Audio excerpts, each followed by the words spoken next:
Hello everyone, I'm Divya, your math facilitator. So ఇప్పుడు మనము ప్రోగ్రెషన్స్లోంచి most important questions ఏంటో discuss చేద్దాము. Okay, so before starting this let me tell you, so I have completed gun shot questions of the other chapters. So అవన్నీ check చేయండి and pass గంటి questions చూసుకోండి. And formula revision ఉంది, complete maths revision, so అది కూడా check చేయండి.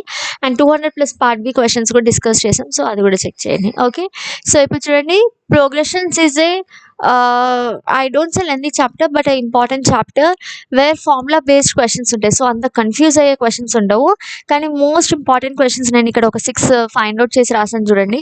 So some of all 2-digit odd multiples of 3 అంటాడు. అంటే ఏంటి? 2-digit odd multiples of 3 multiples అంటే ఏంటి? 3, 6, 9, 12, 15, 3 టేబుల్ కదా.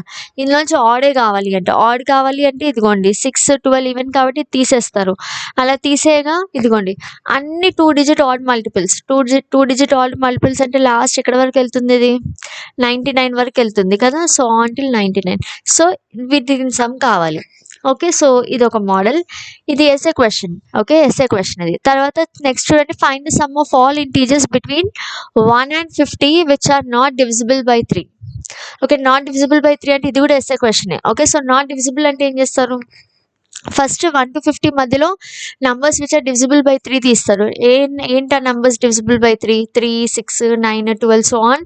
48 కూడా డివిజిబుల్ బై 3. సో అవన్నీ తీసేయాలి. తీసేస్తే అప్పుడు మీకు some of numbers divisible by 1 to 50 వస్తుంది. సో ఇది ఎలా చేస్తారు? First some of numbers from 1 to 50 చేసి ఆ వచ్చిన సమ్లోంచి మీరు some of numbers divisible by 3 find out చేసి ఈ రెండు సమ్స్ సబ్ట్రాక్ట్ చేస్తే మీకు మిగతా సమ్ వస్తుంది. ఏంటి? Sum of numbers not divisible by 3 వస్తుంది. ఓకే, సో ఇది ఎస్ఏ క్వశ్చన్, డెఫినెట్గా ప్రాక్టీస్ చేయాల్సిందే. ఓకే, నెక్స్ట్ చూడండి, which term of the GP is 2187. So జీపీకి ఒక ఫార్ములా ఉంది, 3 ఫార్ములాస్ ఉన్నాయి కదా ఈ చాప్టర్లో. nth టర్మ్కి, సమ్ ఆఫ్ n టర్మ్స్కి, జీపీకి. సో జీపీ ఫార్ములా యూజ్ చేసి ఇక్కడ చేయొచ్చు. Next sum of 5th and 9th term is 72. Okay, 5th term 9th term together 72. A5 A plus A9 72 అంట. So A5 value A9 value పెడితే మీకు ఒక ఈక్వేషన్ వస్తుంది ఇన్ A and D.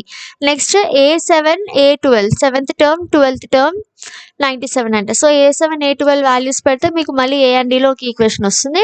ఆ రెండు ఈక్వేషన్స్ని మనం లీనియర్ ఈక్వేషన్స్ని ఎలా సాల్వ్ చేస్తాం, అలా సాల్వ్ చేస్తే మీకు A and D వాల్యూ వస్తుంది. సో ఇది క్వశ్చన్ ఇంపార్టెంట్, ఒకసారి చూసుకోండి. ఇవన్నీ ఎస్ఏ క్వశ్చన్సే. నెక్స్ట్ చూడండి, ఈ థర్డ్ క్వశ్చన్ ఒకటి షార్ట్ ఎక్స్పెక్ట్ చేయొచ్చు మీరు. ఓకే, మిగతా 1, 2, 3 and 4 is also essay. Sum of 3 terms which are in AP is 33. 3 terms are in AP అంటే ఆ టర్మ్స్ని ఎప్పుడు ఎలా తీసుకుంటాం తెలుసా? A minus D, A plus D అని తీసుకోవాలి. ఇవి అనమాట ఆ 3 టర్మ్స్. సో ఈ 3 టర్మ్స్ ఎలా ఉన్నాయి? ఏపీలో ఉన్నాయి. ఈ 3 టర్మ్స్ యాడ్ చేస్తే ఎంత వస్తుందంటే 33 వస్తుంది. ఇదిగోండి ఇందులోంచి మీకు ఏ వాల్యూ వచ్చేస్తుంది. Product of first and third term అంటే ఫస్ట్ టర్మ్ అంటే A minus D, third term అంటే A plus D. ఈ రెండు మల్టిప్లై చేస్తే 29 వస్తుందంట. ఇది ఏ ఫామ్లో ఉంది? A plus B into A minus B కదా. సో దీన్ని ఎలా రాయొచ్చు? A² minus D² equal to 29. Already ఇక్కడ నుంచి ఏ వాల్యూ వస్తుంది మీకు. సో ఆ ఏ వాల్యూ తీసుకొచ్చి ఇక్కడ సబ్స్టిట్యూట్ చేయండి, డి వాల్యూ వచ్చేస్తుంది. Okay, so find the AP అంటే ఏపీ ఎలా రాస్తారు? A plus D, A plus 2D కదా. సో ఇది కూడా ఎస్ఏ క్వశ్చనే.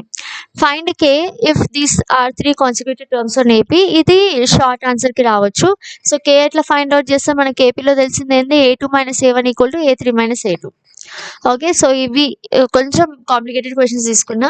జనరల్గా మీకు ఒక 3 టర్మ్స్ ఇచ్చి check whether it is AP or not అంటే A2 minus A1 equal to A3 minus A2 చేస్తారు. అవన్నీ కొంచెం ఈజీగా ఉంటాయి కాబట్టి నేను తీసుకోలేదు. సో మ్యాక్సిమం మీకు ఈ మోడల్స్ ఎస్ఏ కానీ 4 మార్క్స్ కానీ కవర్ అయ్యే ఛాన్స్ ఉంది. Okay, so to practice these and yes, don't forget to watch the remaining sessions as well. Bye bye, take care.